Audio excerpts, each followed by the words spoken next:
السلام علیکم ورحمۃ اللہ وبرکاتہ۔ خوش آمدید کرتی ہوں آپ کو اپنے چینل نور العین اسلامک میں۔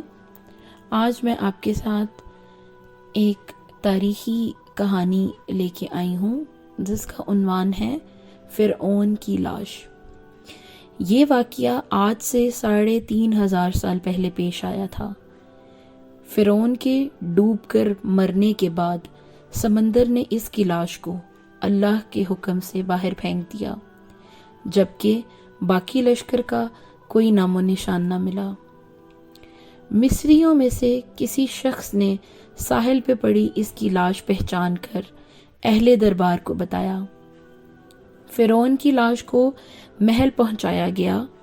درباریوں نے مسالے لگا کر اسے پوری شان اور احترام سے تابوت میں رکھ کر محفوظ کر دیا۔ حنوط کرنے کے عمل کے دوران ان سے ایک غلطی ہو گئی تھی۔ فرعون کیونکہ سمندر میں ڈوب کر مرا تھا اور مرنے کے بعد کچھ عرصے تک پانی میں رہنے کی وجہ سے اس کے جسم پر سمندری نمکیات کی ایک تہ جمی رہ گئی تھی۔ مصریوں نے اس کی لاش پر نمکیات کی وہ تہ اس طرح رہنے دی اور اسے اسی طرح حنوط کر دیا۔ وقت گزرتا رہا، زمین و آسمان نے بہت سے انقلاب دیکھے جن کی گرد کے نیچے سب کچھ چھپ گیا، حتیٰ کہ فرعونوں کی حنوط شدہ لاشیں بھی زمین کی تہوں میں چھپ گئیں۔ ان کے نام صرف کتابوں، ان کی تعمیرات اور لوگوں کے ذہنوں میں رہ گئے۔ اس واقعے کے 2000 سال بعد اس دنیا میں اللہ کے آخری نبی حضرت محمد صلی اللہ علیہ وآلہ وسلم تشریف لائے۔ ان پر نازل ہونے والی آخری کتاب میں فرعونوں کے قصے بڑی تفصیل کے ساتھ بیان کیے گئے تھے، اور اسی سلسلے میں اس فرعون کا جسم محفوظ کرنے کی بابت آیت بھی نازل ہوئی تھی، جس کی سچائی پر سب اہل ایمان کا پختہ یقین تو تھا، لیکن وہ سمجھنے سے قاصر تھے کہ اس خدائی کا دعویٰ کرنے والے کی لاش کہاں محفوظ کی گئی اور کیسے اسے عبرت کا نشان بنایا جائے گا۔ 1871 میں مصر کے ایک شہر الغورنیہ سے تعلق رکھنے والے غریب اور معمولی چور احمد عبد الرسول کو فرعونوں کی حنوط شدہ لاشوں کی طرف جانے والے خفیہ راستے تک رسائی مل گئی۔ احمد عبد الرسول نوادرات چوری کر کے بیچا کرتا تھا۔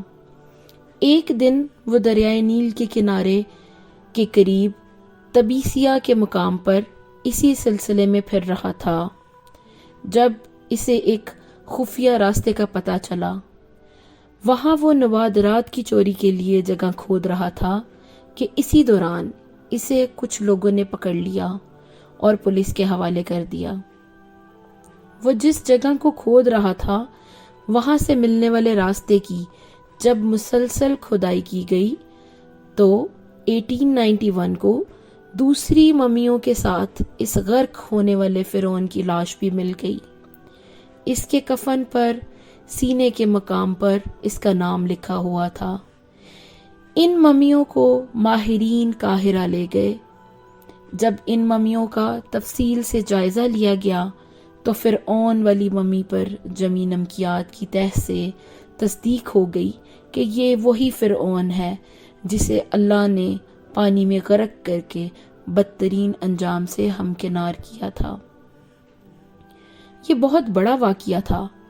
اس کی تصدیق کے لیے دنیا بھر کے ماہرین، آثار قدیمیہ اور سائنسدان مصر کی طرف امڈ پڑے۔ مختلف سائنسی ٹیسٹ کرنے کے بعد دنیا بھر کے سائنسدانوں نے تصدیق کر دی کہ دوسری سب لاشوں کی نسبت صرف فرعون کی لاش پر ہی سمندری نمکیات کی تہ جمی ہوئی تھی۔ اس تصدیق کے بعد اسے فرعون کی لاش قرار دے کر عجائب گھر میں محفوظ کر دیا گیا۔ 1982 میں فرعون کی ممی خراب ہونے لگی تو اس وقت کی مصری حکومت نے فرانس کی حکومت کو درخواست کی کہ فرعون کی ممی کو خراب ہونے سے بچایا جائے، نیز جدید سائنسی ذرائع سے اس کی موت کی وجہ بھی معلوم کی جائے۔ چنانچہ مصری اور فرانسیسی حکومت نے مل کر ممی کو فرانس لے جانے کا انتظام کیا۔ جب فرعون کی لاش کو فرانس پہنچایا گیا تو ایئرپورٹ پر اس کے دور کے فرانسیسی صدر بذات خود حکومت کے اعلیٰ عہدیداروں، تمام وزراء اور فوج کے افسران کے ساتھ استقبال کے لیے موجود تھے۔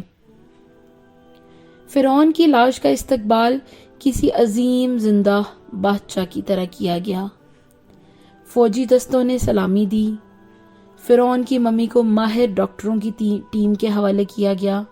اس ٹیم کی سربراہی ڈاکٹر مورس بوکائے نے کی تھی۔ مائکروسکوپک ٹیسٹوں کے ذریعے ممی کے تمام اعضاء کا باریک بینی سے جائزہ لیا گیا تو معلوم ہوا کہ اس کی لاش اور جسم میں سمندری ذرات ابھی تک موجود ہیں اور موت کی وجہ بھی پانی میں ڈوبنے کی وجہ سے ہوئی تھی۔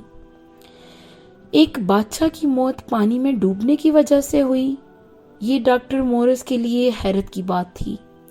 اس نے اس ممی کے بارے میں مزید جاننے کی کوشش کی تو اسے معلوم ہوا کہ اس بادشاہ کی موت کے حالات مسلمانوں کے نبی حضرت محمد صلی اللہ علیہ وآلہ وسلم پر اتری کتاب قرآن پاک میں تفصیل سے درج ہیں۔ اسے علم تھا کہ جہاں سے بھی یہ لاش ملی ہے وہ ایک اسلامی ملک ہے، چنانچہ تجسس کے ہاتھوں مجبور ہو کر وہ مصر پہنچا۔ وہ ایک سائنسدان تھا۔ اس نے اس معاملے میں مصر کے ہی ایک سائنسدان سے ملاقات کی۔ اس سائنسدان نے قرآن پاک کھول کر اسے سورہ یونس کی آیت نمبر 90 سے 92 کا ترجمہ لفظ بلفظ سنایا۔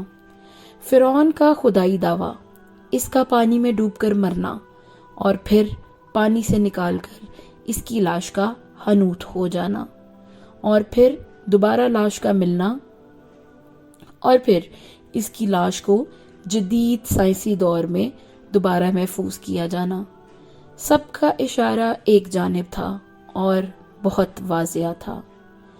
تجھے بعد میں آنے والوں کے لیے عبرت کا نشان بنا دوں گا۔ فرعون کی لاش ایسے محفوظ کر کے دنیا کے سامنے لا کر رکھ دی گئی ہے کہ انٹرنیٹ کی ایک کلک پر رسائل اور جرائد پر، ٹی وی چینلز پر، عجائب گھروں میں اربوں انسانوں کی آنکھوں کے سامنے اور کریہ ہچکی کے قابل ترس حالت میں موجود ہے، عبرت کے لیے، سوچنے کے لیے کہ عبادت کے لائق اور ہمیشہ رہنے والا وہی ہے جو سب کا خالق اور رازق ہے۔ ڈاکٹر مورس نے آیات کا ترجمہ سنا تو اسی وقت پکار اٹھا، قرآن سچا ہے، کلمہ پڑھا اور مسلمان ہو گیا۔ کروڑوں درود اور سلام حضرت محمد صلی اللہ علیہ وآلہ وسلم پر۔ امید کرتی ہوں کہ آپ کو آج کی معلومات اور آج کی یہ انفارمیشن پسند آئی ہوگی۔ اگر آپ کو ہماری سٹوریز، ہماری انفارمیشنز پسند آتی ہیں تو پلیز ہمارے چینل کو لائک، شیئر اور سبسکرائب کریں اور بیل آئیکن کو پریس کریں تاکہ آنے والی تمام ویڈیوز کا نوٹیفیکیشن آپ کو مل سکے۔ اپنی دعاؤں میں یاد رکھیے گا۔ بہت شکریہ۔